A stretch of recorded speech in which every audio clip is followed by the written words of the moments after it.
Hey guys, this is Angie coming to you on behalf of our CCI team. Thank you for watching these Passover videos.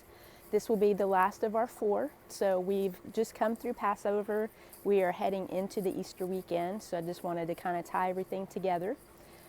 So when we think about Passover, what comes to mind is a loving father that heard the cry of his children in bondage, in slavery, in stuck places that they couldn't get out of. And he, as a loving father, came like a papa bear and delivered his children with a mighty hand and brought them out of their bondage. So his heart was to take them into the promised land. So we know that story. But you might be thinking, okay, that was then, so how does that apply to me now? Well, we all have Egypts in our lives. We all have places where we're stuck. We all have places of either bondage or barrenness, places where there's no life. That could be your marriage. That could be someplace in your family. That could be your job. That could be a specific addiction. That could be worry, anxiety, fear, just something that something that you feel like that you can't overcome, that you can't get on the other side of. So we all have those places of death, and what the Lord wants to do is He wants to come into those places and He wants to bring life. And we've heard this message. If you've been a Christian for very long, you've heard, God's going to bring life into the dry bones. He's going to bring beauty from ashes. And if you're like me, there's part of me that's like, yes, I know that He can do that, but I haven't seen that in my experience in the way that I would like to. So there's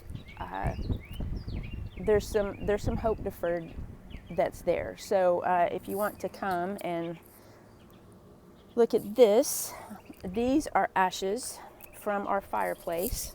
And as you can see, they're cold, they're lifeless, there's nothing there. It used to be wood, it used to be something, and it's dead. So now there's nothing, it's ashes.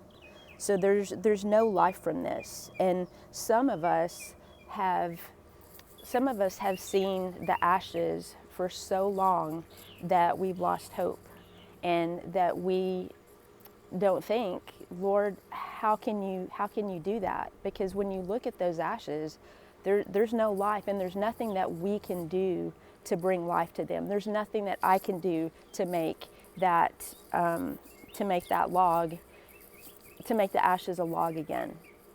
So the Lord's wanting to give you hope right now, and His heart is to bring life out of those dead places. And I know that many of you, like I said, may feel discouraged about that, myself included. So I feel like the Lord is extending an invitation specifically for marriages and families, because that's what He's doing right now. We're in quarantine, we're in our homes with our families. And so the Lord is wanting to bring restoration and life into families and into marriages.